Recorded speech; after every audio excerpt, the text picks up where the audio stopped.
don't know what I've been through. Let me share my story with you. All the things that he brought me through. The stormy days and my rainy days.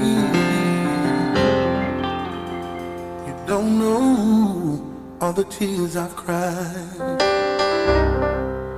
the things I've kept bottled up inside, trying my best to be strong, waiting on God and holding on. You don't know what I had to endure, and you wonder why I'm so sure. 'Cause my Father never lets me down. He's always around, even when I can't see. Thank you, Jesus.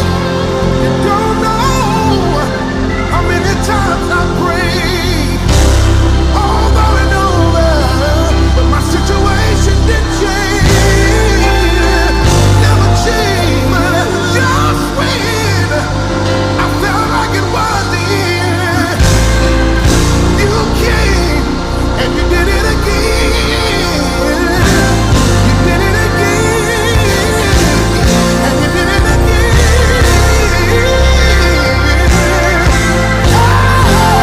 I know you got a story too.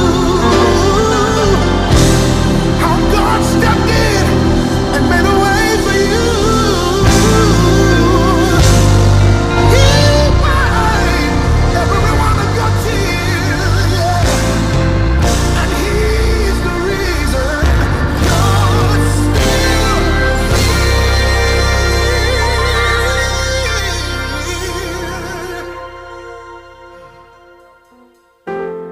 Don't know. You don't know.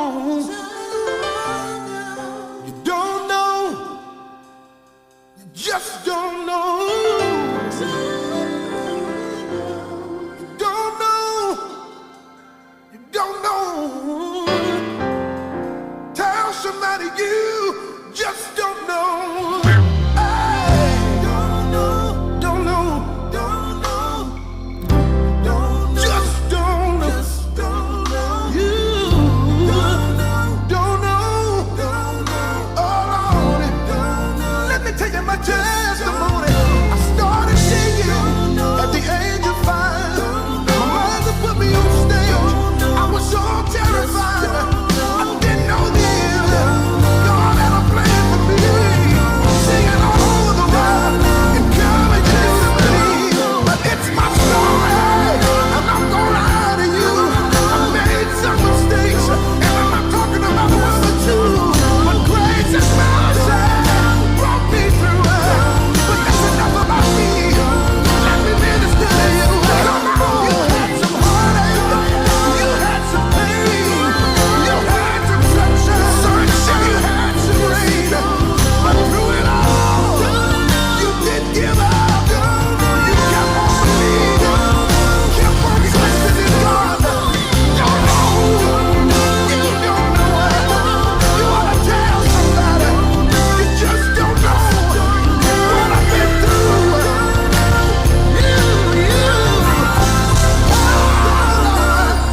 Just don't know. Thank you, Jesus.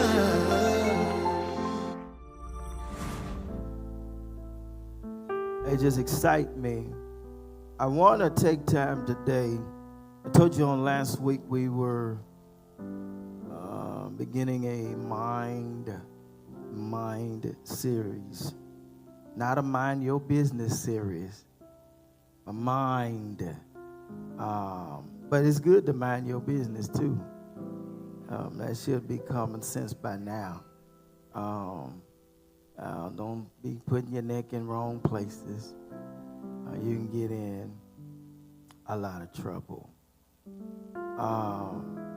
But look at somebody and tell them, mind your mind.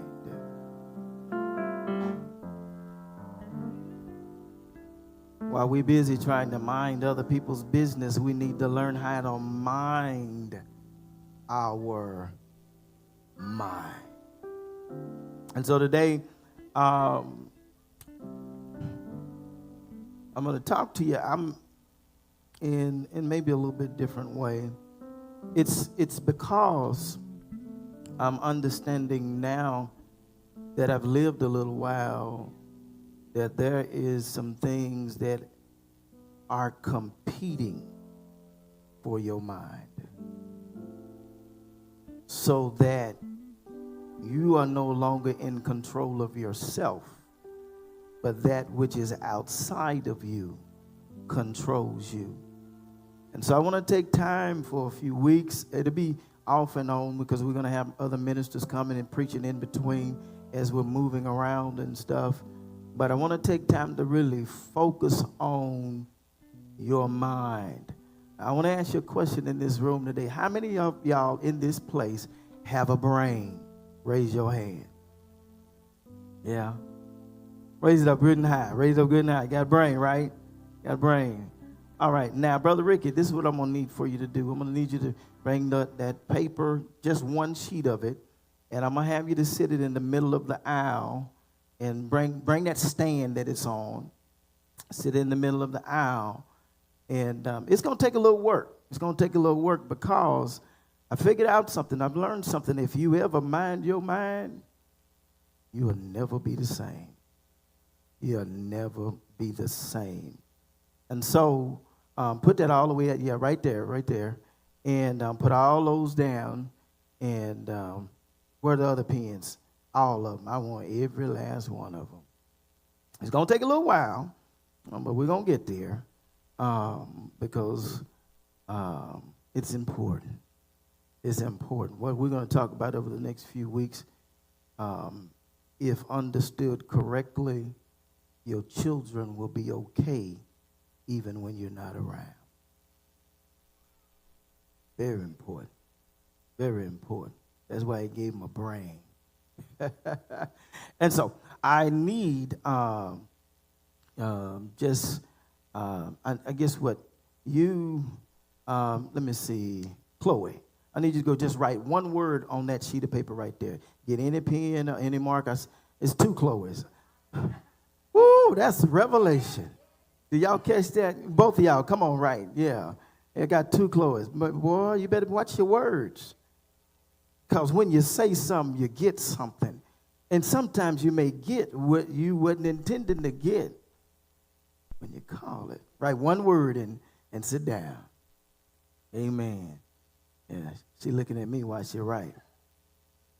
See, that's what I'm trying to get at. See, that's what people don't realize, that sometimes while people are writing, they're looking at other folk. Okay, just one word. All right. That's Alex. Come over here and write something on it. Just one word. Whatever that word is, come write it. Hurry up. Got to speed up, though. Amen. I'm so proud of Alex. I'm proud of all of them, y'all. Amen. Now, Brandy Davis, come in.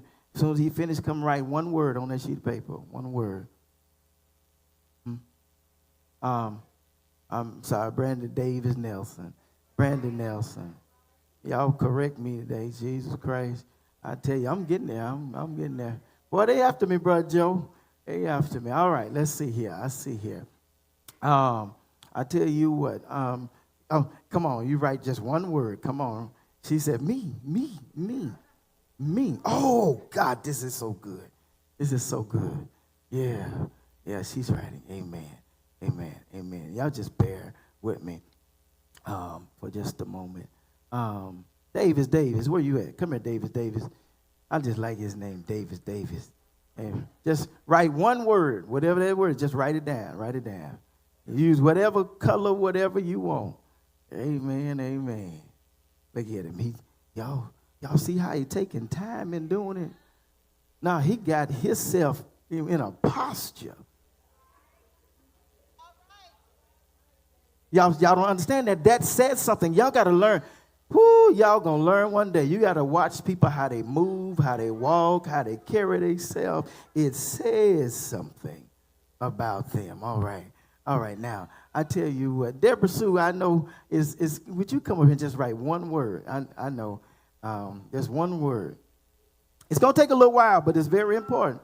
Very, very important. Very important, because that's a human right there. Woo, Jesus.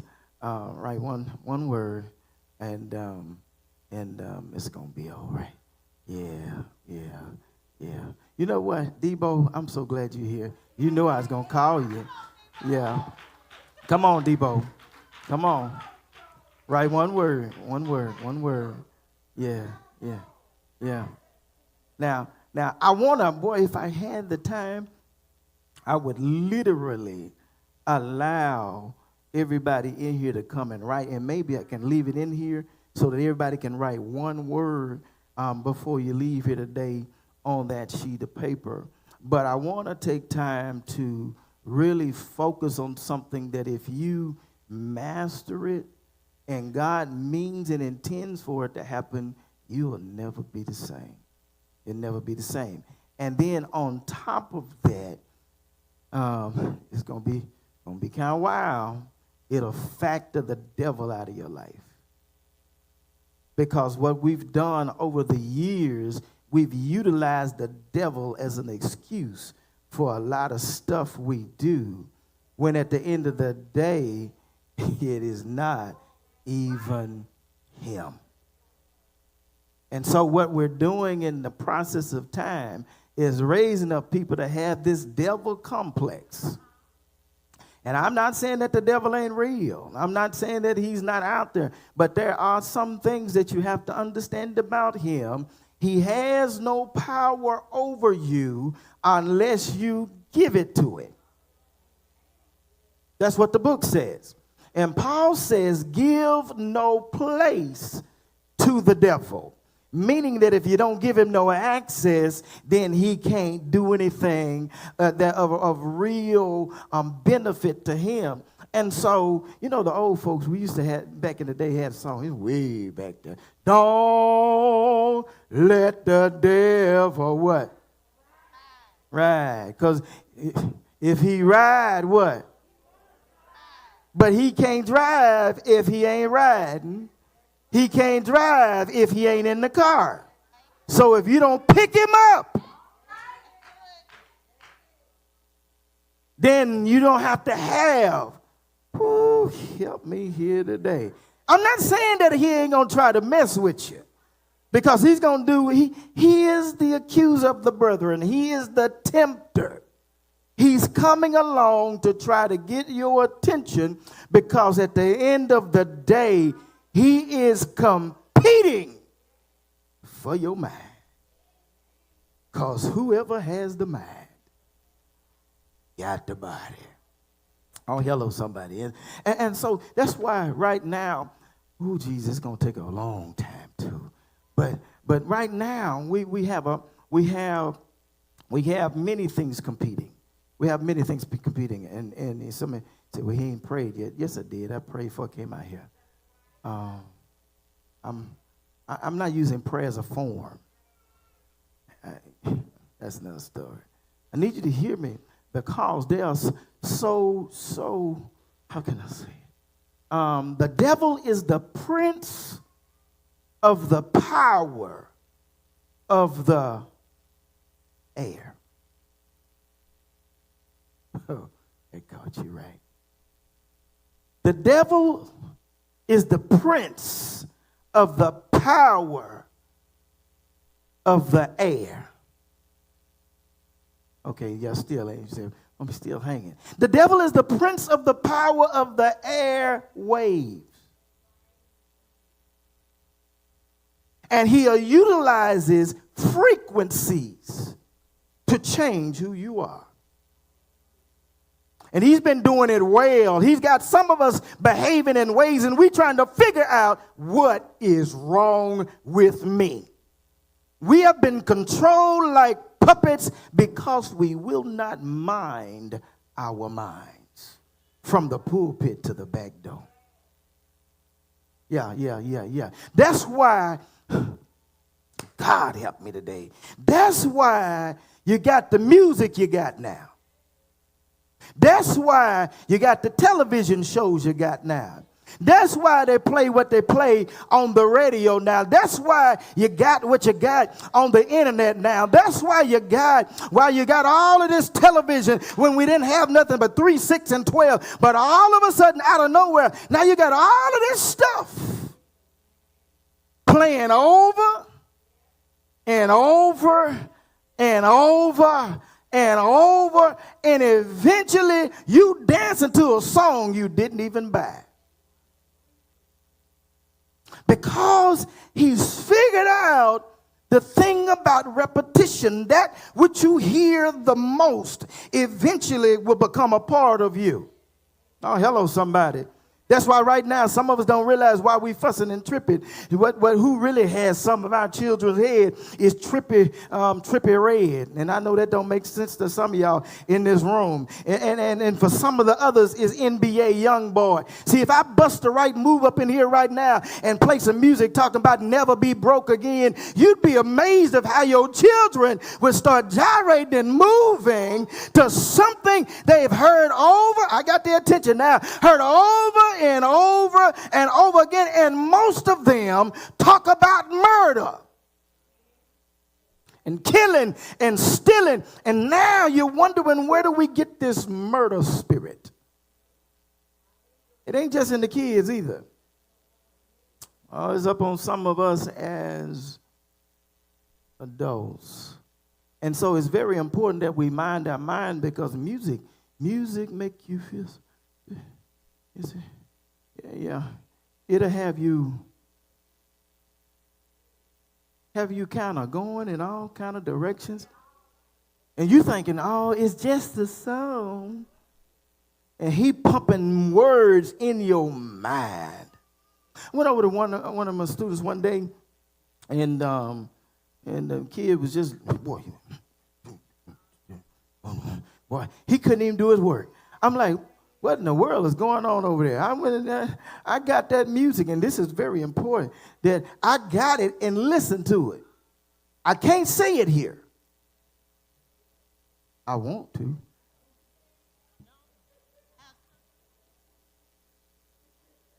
Because some of you, stop that in the head. I don't either. But they're putting out all kind of stuff that the enemy is using to drive in to make us miserable. Once we're miserable, we're looking for something to cope. And when we need something to cope, here comes the gateway. And y'all, I know I'm finna hit something right now, but the truth be told, one of the worst things they did was legalizing marijuana. I know that's going to be hard for some. Why? Because now it has made it accessible to a lot of people, and people all don't have the right intentions in mind. And now some of these children are getting a hold of things that they should not be getting a hold of. And the problem is this, and y'all hear me clearly. This is why the drug dealer gives you your first hit. He gives it to you because he knows it's going to make you feel some sort of way. And when you feel it, you're going to be chasing that same thing from that point on. And when it happens, and y'all listen to me carefully. If y'all don't, it ain't revelation. Young folks, listen to me carefully. If somebody brings you something and they offer it to you and they try to talk, don't take it. Say no. Because you may not be able to understand it, but I'm telling you right now that once a door is open, if you're not careful, it can lead to more stuff. Some of these addicts that you see right now used to be some of the prettiest people in the world. Watch this now. They were some of the giftedest people and still are in the world. But something happened that a door got open and something got in. And then they started chasing something. And now it's hard to control desire. When you don't mind your mind, if you're not careful, if something else don't get you, you can allow your own mind to run amok. Okay. All right. Okay. Romans chapter 7.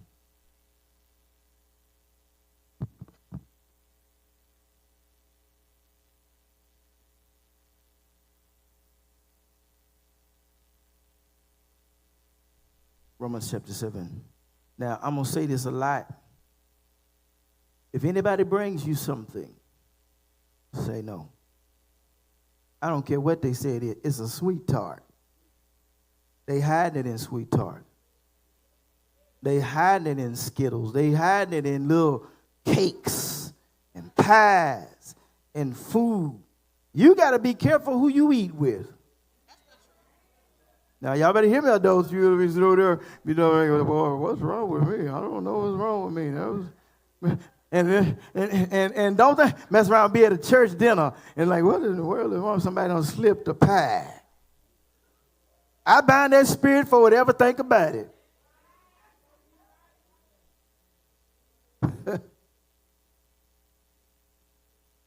I'm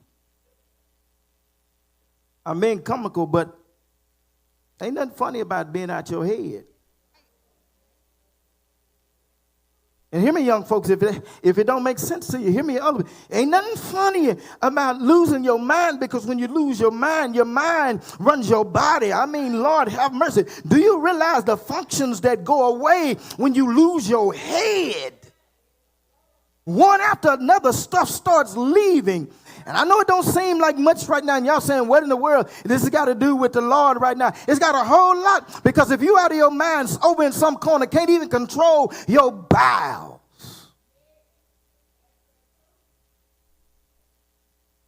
And it all started at a party. Everybody wanted to hang out and have a good time. I'm going to tell you something that happens when you start losing your mind. Your friends start dropping off. They don't want to take care of somebody that's out of control. Let me tell you something, y'all.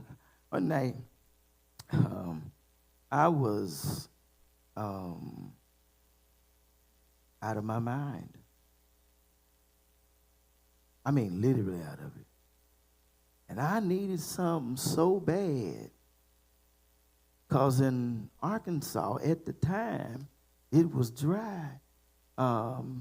In this area, and getting to Texarkana, you know, on the holidays, you can't get no liquor. Y'all quiet for real, ain't you? Couldn't get none. But you know what I did? I got with some guys. And we went to Oklahoma. And we turned that and went up to Oklahoma and got some stuff. And before we got back to turn out a foreman to come to Ashdown, I was out my head. I was another person. They bring me home to my parents. I don't even know where I am, but they don't want to deal with me no more, because I am not that one they had in the car, because it changes you. And they dropped me off at the house with my parents. I didn't even know I was at home. Didn't know I was in the house till this boy, LeVar, said the next day, boy, Daddy whooped you last night.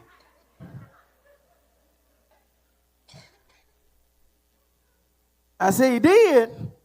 He said, yeah. And you kept saying, I can't feel it, I can't feel it, I can't feel it.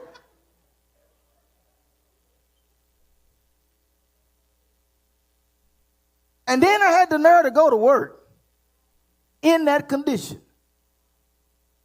I ain't going to tell y'all where, because that means,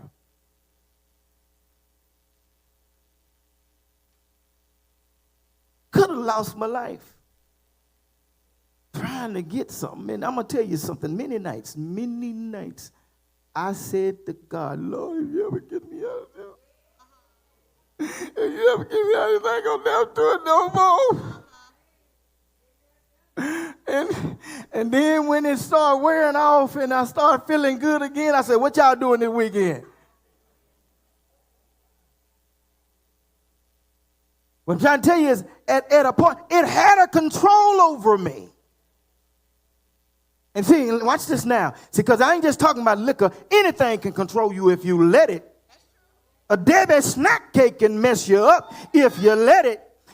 Y'all ain't gonna talk to me now. I mean, some of this wonderful meats that we love in the soul food era, if you let it, it can take control of you and you forget about your health. Talking about the Lord gonna heal me. The Lord will make a way somehow when beneath the cross. And then the Lord said, if you don't take away them pork chops, you gonna be with me after a while.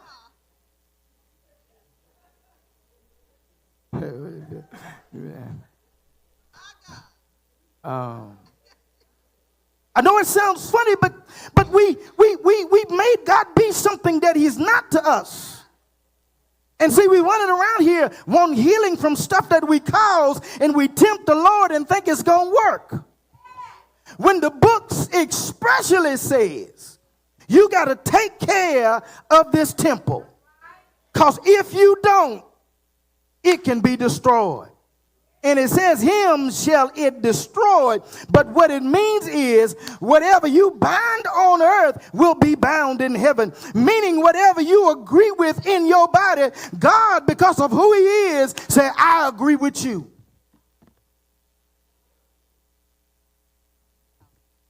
I know that's heavy. Because, see, we love deliverance. We love deliverance. We want altar calls. We want to get ourselves in stuff and then come down here and somebody put all on us and make us feel good for 3 days, and we go back after a while and do what we were doing instead of minding our mind. I'm going to tell you right now, I don't worry about fire anymore because I know not to play with it. As much as I like to start them too, I ain't gonna lie to you. It's just like something when you see it, when you got them bushes and you just cut. It's just something I like to see when fire is crawling. Leave it alone. Y'all act like y'all ain't got some ways about yourself. Okay, and so what I'm gonna be dealing with is because it's very important, because if we don't do it, then we'll be struggling. In the church, we call it a stronghold. In the world, we call it addiction. Yeah. That ain't no fun when you over there, ain't nobody around, and you tripping. Ain't no fun. And so everybody say this with me: mind your mind.